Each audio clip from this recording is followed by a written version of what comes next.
For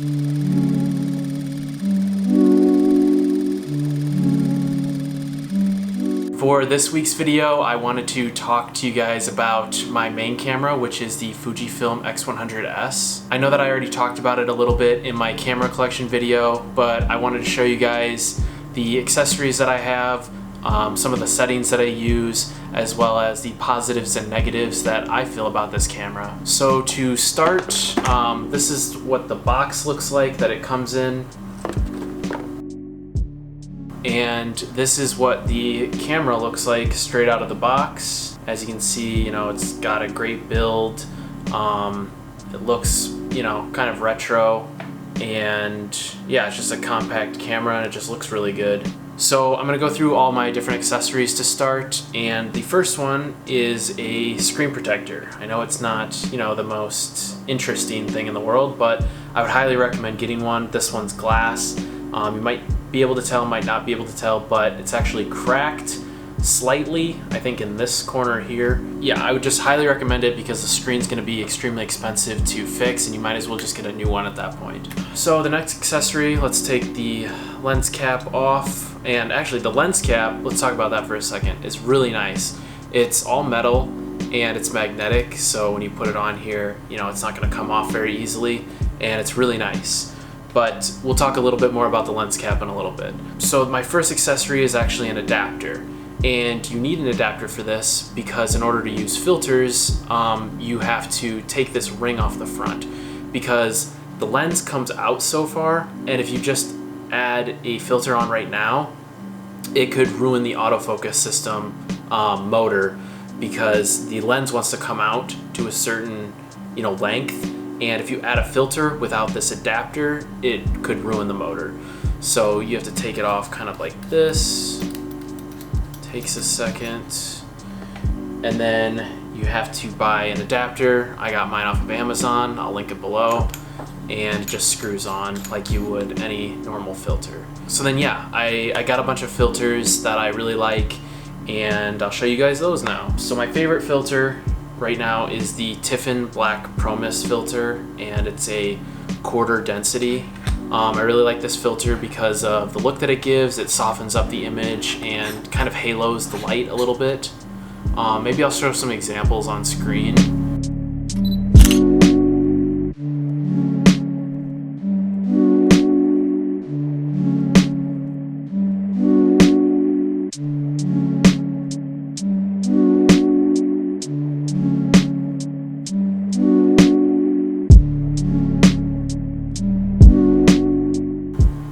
But yeah, it just, you know, slides right in there on the adapter and just looks really nice. But in order to protect that, I have another filter, which is the B+W UV filter, and that just goes on the front. And as you might be able to tell, mine's extremely scratched up. You can kind of see like the gold around the outside here that's kind of coming through. Normally it would be black, but since I've kind of messed with it and bumped it into things, the gold is showing, and that's because let's go back to it, the lens cap doesn't actually fit, which is an awful design choice by Fujifilm.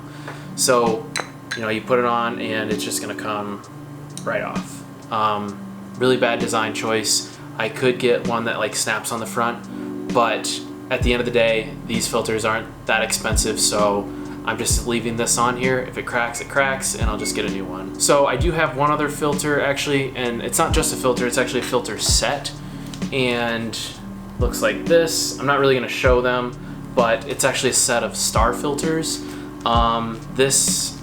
With these, any like light source, it will kind of give like a star effect, kind of like older film cameras. So I got a set. One of them is like, it's the amount of prongs that come off of the stars. So one of them has 4, one of them has 6, and then another one has 8. These are pretty cool. I only really use the one with the 4 prongs. I think that the 8 one's extreme, but they give a cool effect, especially at nighttime, and I use them every once in a while. I haven't been using them a lot recently, but I used to.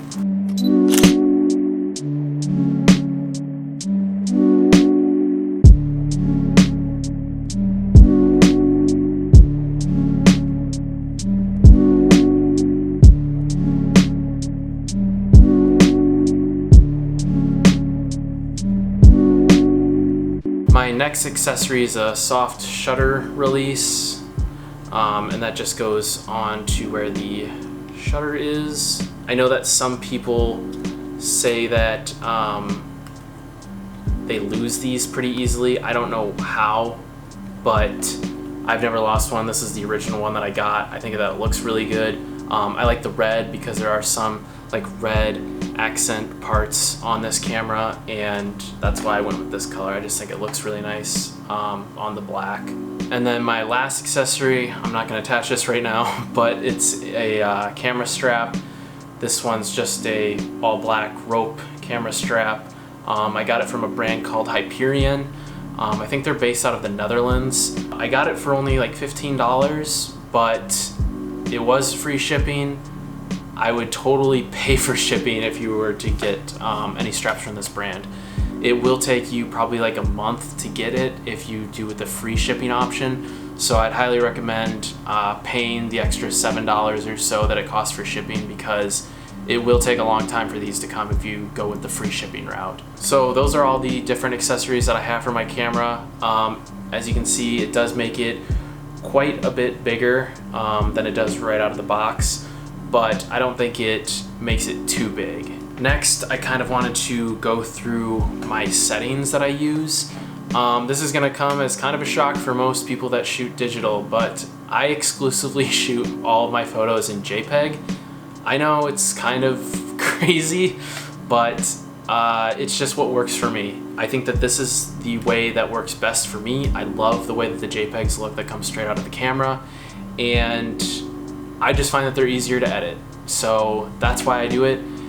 If I'm doing any like super professional work or taking photos of anything that I, truly might want the RAW file for, I will shoot both in JPEG and RAW. But for the most part, I just shoot in JPEG, and yeah, that's what works for me. So I will show you guys my JPEG settings now, and they really don't change. You have 3 options in the custom settings, and so mine are, keep in mind the ISO is the only thing that changes. So I will just tell you everything else besides the ISO.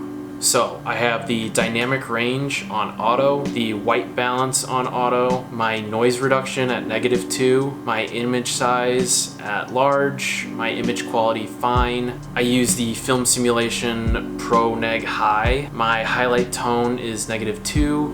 My shadow tone is also -2. My color is 0, and my sharpness is at -2. Again, all of my custom settings, I have 3 different ones. The only thing that I change is the ISO. I have one at ISO 800, one at 2000, and the last one at 200.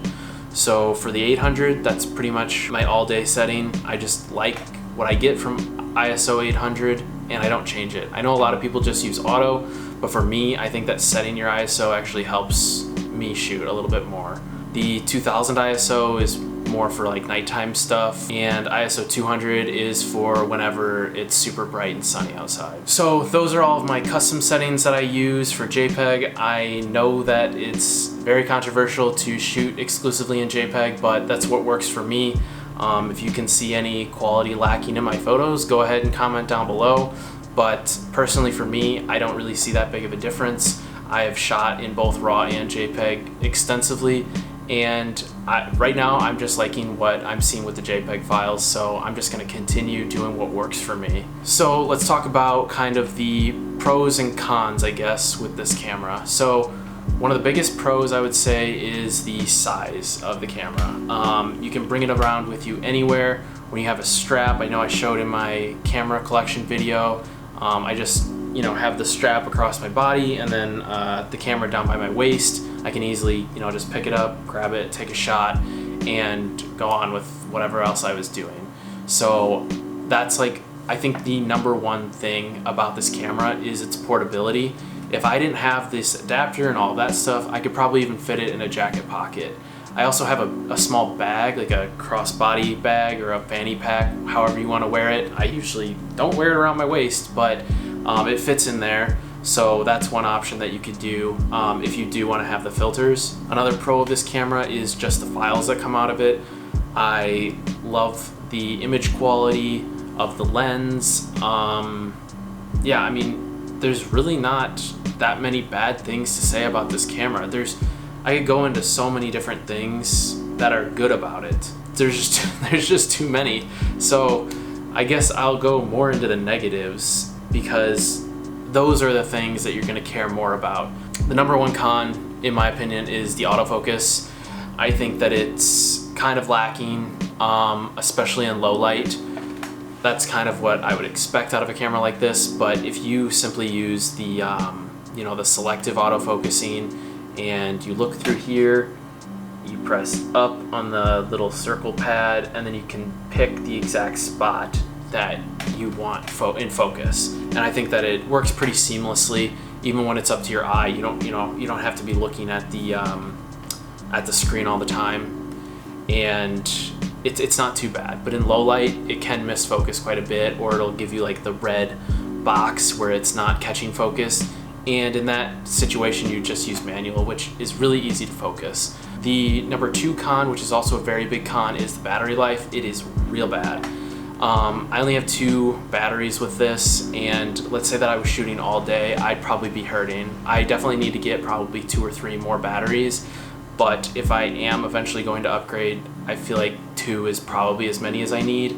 I just have to be pretty smart about how much I use the camera. I can't just leave it on all the time, because it'll drain the battery pretty quick. Another con that some people might not see as a con, but I do, all the dials are pretty close to each other, and it's really hard to get the dust out. I like my camera to look as clean as possible, but with all the dust in there, it just doesn't look that great. So I wish that there was a way to easily be able to clean that, but there isn't, because it's such a small space that I can't even use like a Q-tip or anything to get some of the dust out.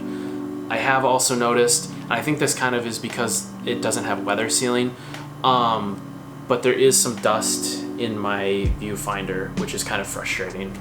But it's not actually something that you can see very easily when you're using the optical viewfinder, which is nice, but you know, you can see it, which is annoying.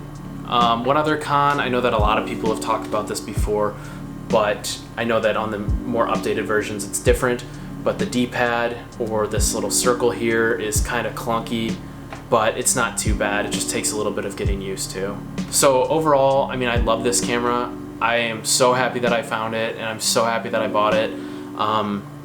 I've been using like a Canon 80D for the longest time for all my photos, and it didn't feel right, if that makes sense. And then I found this one, and I've been shooting with it nonstop for a year, and I couldn't be happier with it.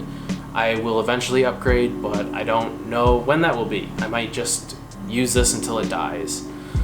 But it's a great camera. I would highly recommend picking it up. Any of the X100 series, you could do the T, the F, the V, whatever you want. I know that since the V just came out, some of the older ones are definitely going to be cheaper, so that might be an option to look into. But yeah, if you're just looking for a 35mm small camera, this is 100% the way to go. There's essentially no other option, in my opinion, for digital cameras. You could go Leica, but let's be realistic here. Most of us aren't buying Leica anytime soon, so that's that.